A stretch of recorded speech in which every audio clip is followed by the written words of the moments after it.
Belinga n'a pris la place de personne au Cameroun. Il est à sa place. Ça veut dire que si quelqu'un était libre avant l'avènement d'Amour Belinga, si quelqu'un était pauvre, il sera toujours pauvre. Et si Amour Belinga disparaît maintenant, ce n'est pas cela qui va l'enrichir. Amour Belinga est à sa place, il n'a pris la place de personne. Merci Dieudonné Somba. Quand j'ai dit tout à l'heure que est-ce qu'on veut qu'on se dévoile? Si on se dévoile, les gens qui s'acharnent autant sur Amour Belinga vont fermer leur bouche. Vous avez travaillé au ministère de l'économie. Non, je traitais les demandes d'appui. Quand je parle avec autorité. Voilà. J'ai traité les demandes d'appui. Au littoral, il n'y avait presque personne. Sud-centre, presque personne. Est, presque personne. Oui. Et il y a un ministre ici qui donnait, qui est derrière les temps, qui donnait beaucoup de subventions à des gens parce qu'il espérait à l'époque que ces gens-là vont l'aider à prendre le pouvoir après Biya. On ne peut pas. S'ils sont partis voir Biya en lui disant que tu vas nous laisser avec qui? Donne-nous ton fils. C'est parce qu'ils savent que si ça change, c'est fini. Donc aujourd'hui, je dis une fois de plus, Amour Belinga ne saurait être le bouc émissaire des gens qui sont aussi au régime, ni encore une sorte de d'agneau de Dieu. Qu'on arrête avec la mouquite. Amour Belinga ne doit plus donner un rond à ses ennemis. Et ses ennemis, c'est ceux qui le combattent. Il ne doit plus donner. Il fait partie de ce que les écans dans le verre appelaient Ngoulimot. Et quand on appelait Ngoulimot à Komomba, c'était des gens qui étaient détestés mais qui n'avaient peur de rien. Et qui suivaient justement parce qu'ils n'avaient peur de rien, ils combattaient tout le monde. Bonjour les enfants, c'est Papa. Bienvenue dans notre premier podcast de la journée. Bienvenue aux 8 heures de la clinique. Dieudonné Somba, ferme ta bouche.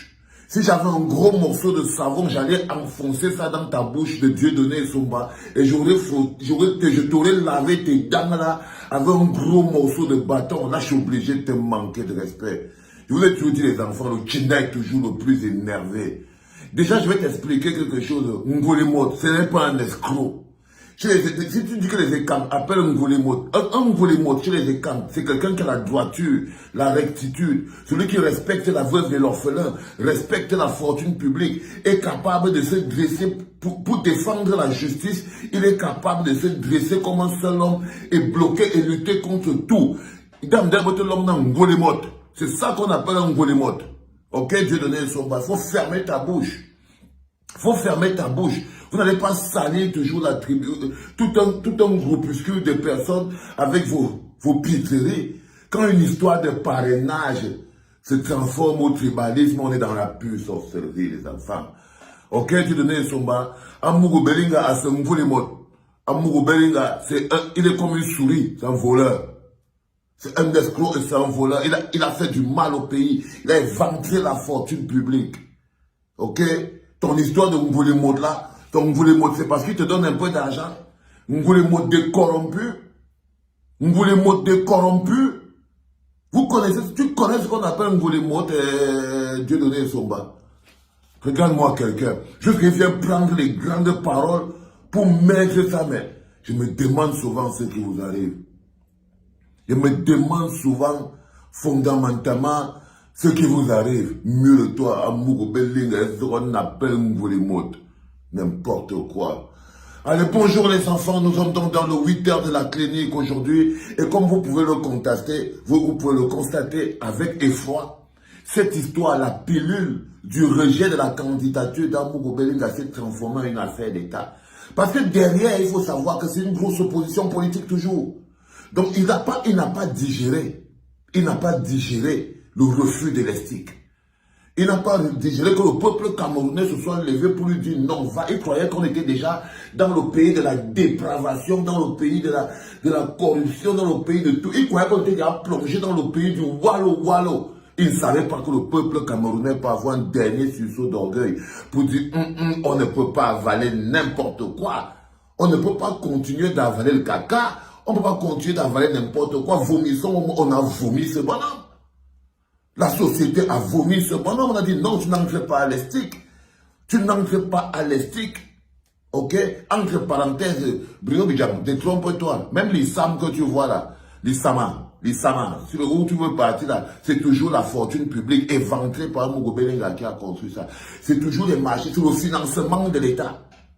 Donc, même le Sama là, ça appartient toujours à l'État. Donc, vous n'avez rien. Celui que vous, lui, l'appelle, vous les mots là, c'est du n'importe quoi. Vous êtes une insulte pour les écrans. Un volant ne peut pas être un modèle. Depuis quand? Depuis quand quelqu'un qui est devenu le Madoff du marché public au Cameroun pour se dresser? Non, tous les jours que ce bonhomme, Samougou, porte la veste du chef et quand il humilie fondamentalement cette tradition. C'est toujours de la boue qu'il met sur les écrans. Chaque jour qu'il porte la veste de chef et quand, c'est la boue qu'il met. C'est la boue qu'il met. Il démontre que la tradition a été corrompue. La tradition ne vaut plus rien. La tradition n'a plus de sens. La tradition est tombée sous le coup des finances. Ok? Alors les enfants, j'étais en train de vous dire que la rage du Tchinda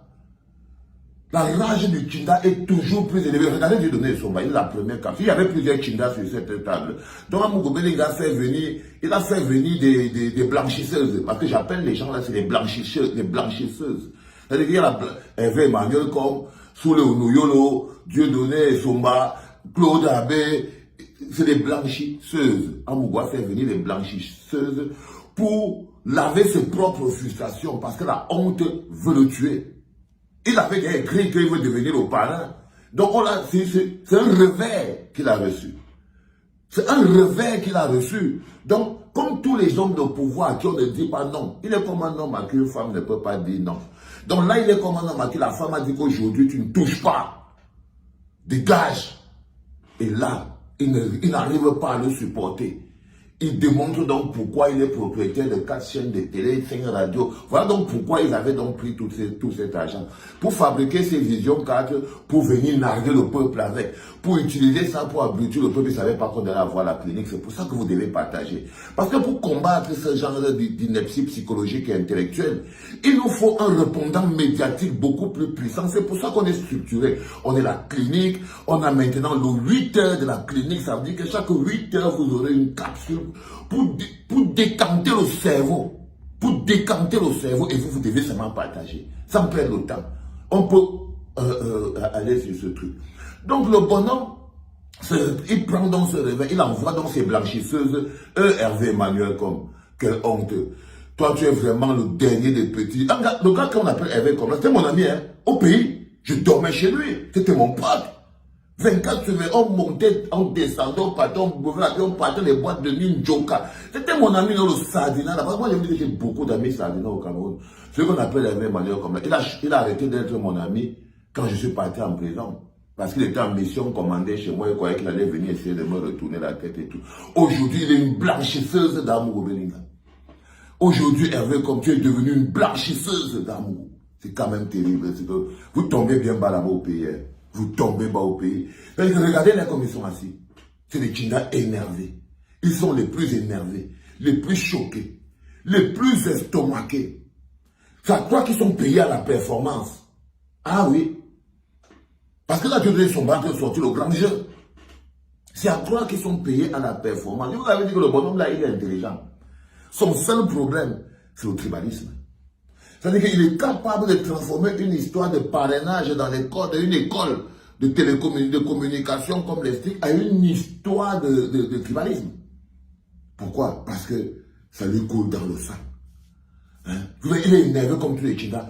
Amour Obeling ne doit jamais plus donner l'argent à ses ennemis. Amour Obeling ne doit plus jamais donner l'argent comme le Tchinda parle toujours de l'argent de l'autre, vous ne voyez pas les étaux moutons. Le Tchinda parle toujours de l'argent, il est énervé.